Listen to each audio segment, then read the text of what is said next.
মুআতান, তুমি মৃত ছিলে। আল্লাহ তোমাকে দিয়েছে ফাআহিয়াকুম সুম্মা ইউমীতুকুম, আবার তোমাকে যে কোনো মুহূর্তে মরণ দিয়ে দেবে। এখন আই তোমার চেয়ে তাগড়া তাগড়া যুবক যাদের খাবার ফ্রেশ, ইতালি কথা বলেন ঠিক না?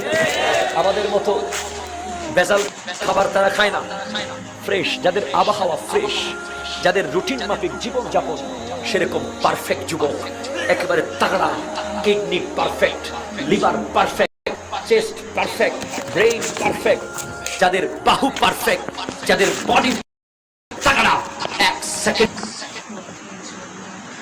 মধ্যে জমিনে পড়ে গেছে কোভিড-19 আক্রমণ। করতে পারে নাই তাকে ডাক্তার, তাকে ট্রিটমেন্ট করার সুযোগ পর্যন্ত পাই নাই, তার ফুসফুস মুহূর্তের মধ্যে চলে গেছে। তুমি কিসের পাওয়ার দেখাও যুবক?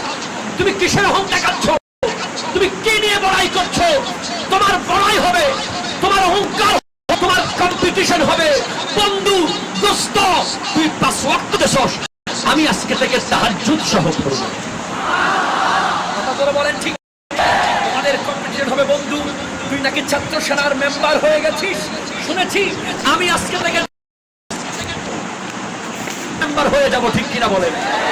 যারা যুব সেনার মধ্যে আছেন বলবেন আমরা ইসলামী ফ্রন্টের মেম্বার হয়ে যাব। যারা ইসলামী ফ্রন্টের মেম্বার হয়েছেন, ছাত্র সেনা, যুব সেনা, ইসলামী ফ্রন্ট, তারা বলবে আমরা আজকে মানবতার মুক্তির দূত, আমার নবীর সুন্নাত পালন করব, মানুষের পাশে দাঁড়িয়ে যাব, কোভিড-19 আক্রান্ত রোগীর পাশে দাঁড়িয়ে যাব। আসলে কথা বলেন ঠিক কিনা? আমার ভাই, তোমার ভাই, অমুক ভাই, সমুক ভাই, অমুক ভাইয়ের কিচ্ছু হলে জ্বলবে আগুন পানির তলে। কথা কোন ঠিক কিনা বলেন না? সব ভাইরা পৃথিবীর উপরে থেকে যাবে আর জমিনের নিচে কবরে চলে যাবে। তোমার ওই দিন কবরস্থানের ভিতরে কোনো মুক্তাই সমুক্তাই যাবে না। সেখানে কবরের ডান দিক থেকে যখন সাপ বের হবে, ডান দিক থেকে সাপ বের হবে, সামনে থেকে সাপ বের হবে, পিচ্ছু বের হবে, তুমি যে ঘরের ভিতরে বসে কোরআন তিলাওয়াত করেছিলে, সেই কোরআনুল কারীম তোমার সামনে এসে দাঁড়িয়েছে। কথা জোরে বলেন ঠিক কিনা বলেন? কোরআন দাঁড়িয়ে যাবে। যদি প্রশ্ন করো কোরআন তোমার দেশের বাড়ি কই, উত্তর দিবে লাউহিল মাহফুজ, ঠিকানাহীন নই। যদি প্রশ্ন করো কোরআন তুমি কোন মাসে আসিলা, উত্তর দিবে শাহরু রমাদানাল্লাযী উনজিলা। যে কোনো প্রশ্নের উত্তর কোরআন দিচ্ছে। আর ওই কবরস্থানের ভিতরেও তোমাকে যখন সাপে কামড়ানোর জন্য বের হয়ে যাবে, যুবক তুমি অমুক পাই সমুক পাই করেছো, সেই ভাই তোমাকে কবরস্থান পর্যন্ত রেখে চলে আসবে, আর কবরের ভিতরেই তোমার কাছে পৌঁছে যাবে আমার আল্লাহর কোরআন। কথা বলেন ঠিক কিনা? আর ওই কবরস্থানের ভিতরে আজকে যেই নবীর জন্য জীবন দিতে প্রস্তুতি নিয়ে আছো, সেই নবী তোমাকে জড়িয়ে ধরবে। আসলে কথা বলেন না ঠিক কিনা?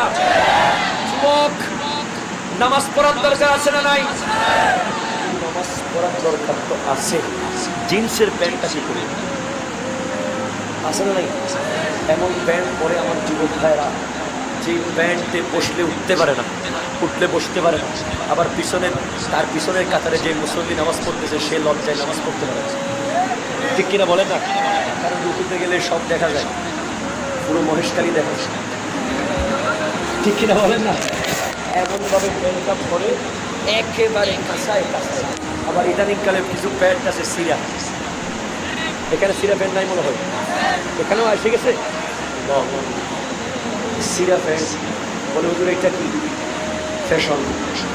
তারপরে নামাজে যাই গেঞ্জি পরে এদিকে ধরা, তারপরে নামাজে যাই কোনো মতে মারামারি খাইয়া গুতাগুতি খাইয়া যায়।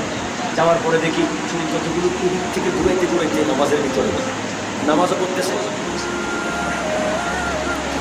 সুরিন বাবা করে যাচ্ছে আমার মিখে। আল্লাহ আল্লাহ আল্লাহ, কথা বলা ঠিক কিনা বলেন? পরিবর্তন হতে হবে যুব সমাজকে। একই কাটি নেইমার কাপড়, মেসি কাটিং। আমরা দাড়ির ওয়াজ করতেছি, হঠাৎ যুবক আমার দাড়ি রাখি দিয়ে বসে, দাড়ি দেখতো না করে দেখতো এই যে দিচ্ছে দাড়ির যে তীর মতো দাড়িতে এই করে মারে মোবাইল পাইছো এলে দাড়ি বাড়ি কিন্তু হাতে না রাখার পাবে। আবার দাড়ির ভিতরে একটা বিরতিকের মানচিত্র আঁকে, এই বুড়ো দাড়ির একটু করে করা আবার শুনুন মাঝখান নিয়ে আসি যে সিউন গড়ি এগুলি আবার উল্টো দেখা করি আর অবৈধ করি ফেলার যুবক আমেরিকা তোমাদের কাছ থেকে সুন্নাত নিয়ে গেছে, তোমাদেরকে ওয়েস্টার্ন দিয়ে গেছে, ঠিক কিনা বলেন না? আরো যদি বলি বার্থডে, হ্যাপি বার্থডে, বলে বার্থডেতে কি করবি? আগে শুনতাম ফাতেহা, এখন বলে ট্রিট। আসলে ট্রিট মানে কি জানেন? ট্রিট। অথচ আমরা জন্মদিনে কি করতাম? ফাতেহা। জন্মদিন হলে আমি আল্লাহ, তুমি আমাকে আরেক বছর বাঁচার